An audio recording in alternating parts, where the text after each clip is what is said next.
This channel does not promote any violent, harmful, or illegal activities. All content provided by this channel is meant for an education purpose only.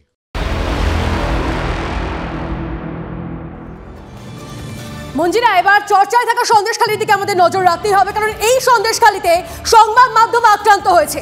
আমাদেরকে দমানোর চেষ্টা করা হয়েছে, কিন্তু তারপরেও আমরা আরো কণ্ঠ তুলে আওয়াজ তুলছি এবং আমাদের আরো প্রতিনিধিরা পৌঁছে যাচ্ছেন সন্দেশখালীতে। সন্দেশখালীতে জোরালো হচ্ছে প্রতিবাদের আওয়াজ, বাড়ছে সেখানে সাহসিনীর সংখ্যাও। আমাদের প্রতিনিধিরা রয়েছেন সেখান থেকে, আমাদের সহকর্মীরা পৌঁছে যাচ্ছেন, একেবারে গ্রাউন্ড জিরোতে পৌঁছে গেছেন আমাদের প্রতিনিধি, আমাদের সহকর্মী লিমা। সেখানকার ছবিটা, সন্দেশখালীর ছবিটা এই মুহূর্তে। তন্নিষ্ঠার মঞ্জিরা, আজকে সকালবেলা আমি সন্দেশখালী আসি, কারণ যে সন্দেশখালী জ্বলছে, যে সন্দেশখালী নিয়ে গোটা দেশ জুড়ে, মানে শুধু রাজ্য নয় গোটা দেশ জুড়ে আলোচনা হচ্ছে, তারপর আর বসে থাকা যায় না। আমি আজকে সকালে সন্দেশখালী চলে এসেছি, আর আসার পর বুঝতে পারলাম সত্যি এখানকার অবস্থাটা কি। এখন ঘড়িতে দেখো 12:10 বাজে, কিন্তু এতটা নিস্তব্ধতা বোধহয় মাঝরাতেও থাকে না। মানে ঘরেতে মায়েরা বেরোতে পারছে না। আমি কথা বলি তাদের সঙ্গে, আমি গিয়ে কথা বললাম যে চলুন কথা বলুন, সামনে আসুন, বলে আসবো, কিন্তু মা 3 দিন ধরে আজ খাওয়া হয়নি গো ঠিক মতো, একটু খাই কথা বলবো। আমি আর কিছু বলার মতো জায়গায় ছিলাম না, বিশ্বাস করো তন্নিষ্ঠার মঞ্জিরা। এখানে আসার পর বুঝতে পারছি, একজন মেয়ে হিসেবে বুঝতে পারছি তাদের অবস্থাটা কি। 5ই জানুয়ারি, সেই 5ই জানুয়ারি থেকে চলছে এই যুদ্ধ। কি হয়েছিল 5ই জানুয়ারির পর থেকে? আর আমরা এই প্রথম এখানে এসে দেখিয়েছিলাম যে কি চলছে সন্দেশখালীতে। সন্দেশখালীর না বলা কথা, মা বোনেদের কষ্ট, তার TV9 বাংলায় বলেছিল, তারা একদম প্রকাশ্যে বলেছিল। ভয় ডর তারা পিছনে ফেলে TV9 বাংলার রিপোর্টারদের সামনে তারা মুখ খুলেছিলেন। তাদের সঙ্গে দিনের পর দিন, রাতের পর রাত কি হয়েছে তারা বলেছেন TV9 বাংলায়। আজ এখানে এসে বুঝতে পারছে, বিশ্বাস করো, তাদের কষ্টটা কি হচ্ছে, তাদের মধ্যে কি চলছে সেটা বুঝতে পারছি। আর আজকে এখানে এসে আমি আরো অনেকগুলো দিক তুলে ধরবো। আজ যে কথা হচ্ছে, সেখানে যে বিষয়গুলো নিয়ে আলোচনা হচ্ছে, তার আরো আপডেট তুলে ধরবো, আরো না বলা কথা আমরা তুলে ধরবো। আমাদের অনেক রিপোর্টার এই মুহূর্তে রয়েছে, সৌরভ দত্ত আমাদের সঙ্গে রয়েছেন, প্রদীপ্ত রয়েছে, আরো রিপোর্টাররা রয়েছে, প্রত্যেকে আপডেট তুলে ধরছে। তবে একটা এই মুহূর্তে দাঁড়িয়ে আরো একটা খবর আমরা জানিয়ে রাখা প্রয়োজন।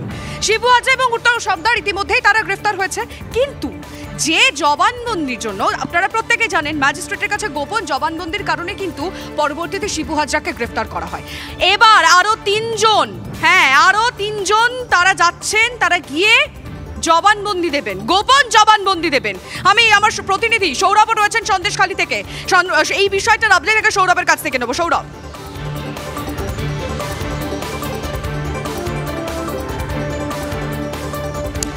লিমা, দেখো সাহসিনীর সংখ্যা বাড়ছে সন্দেশখালীতে, সাহসিনীর সংখ্যা বাড়ছে।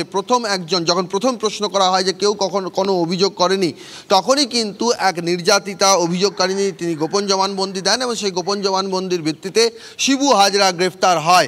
এরপর আরেক অভিযোগকারিনীর গোপন জবানবন্দির ভিত্তিতে উত্তম সর্দার, তার বিরুদ্ধে গণধর্ষণের মামলা রুজু হয়। আর এখন যখন আজ বুধবার, সেই সময়ে দাঁড়িয়েও কিন্তু একসঙ্গে 3 জন বসিরহাট মহকুমা আদালতে এই মুহূর্তে উপস্থিত রয়েছেন।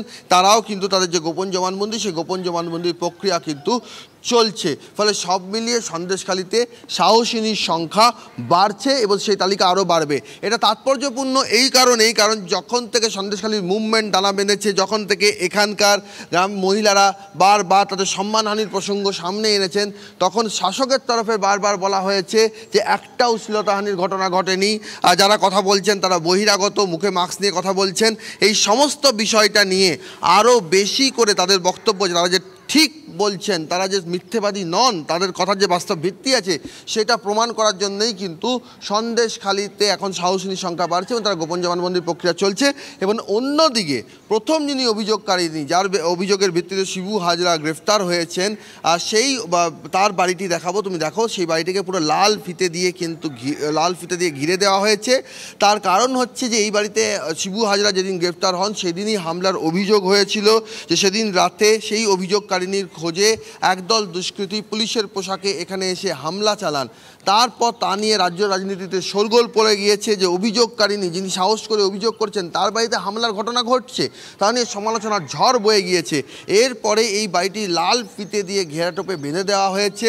আর যেটা আমরা পুলিশ সূত্রে খবর পাচ্ছি যে তদন্তের স্বার্থে, যেহেতু সার্কামস্টেন্সিয়াল এভিডেন্স নষ্ট হতে পারে, সেই জন্য তদন্তের স্বার্থে এই জায়গাটি যে তদন্তের আওতাভুক্ত তা বোঝানোর জন্যই এভাবে লাল ফিতে দিয়ে পুরো ঘরটিকে চারপাশ দিয়ে ঠিক তাই আমরা ঘিরে সেই ফেলা ছবি হয়েছে। দেখছি।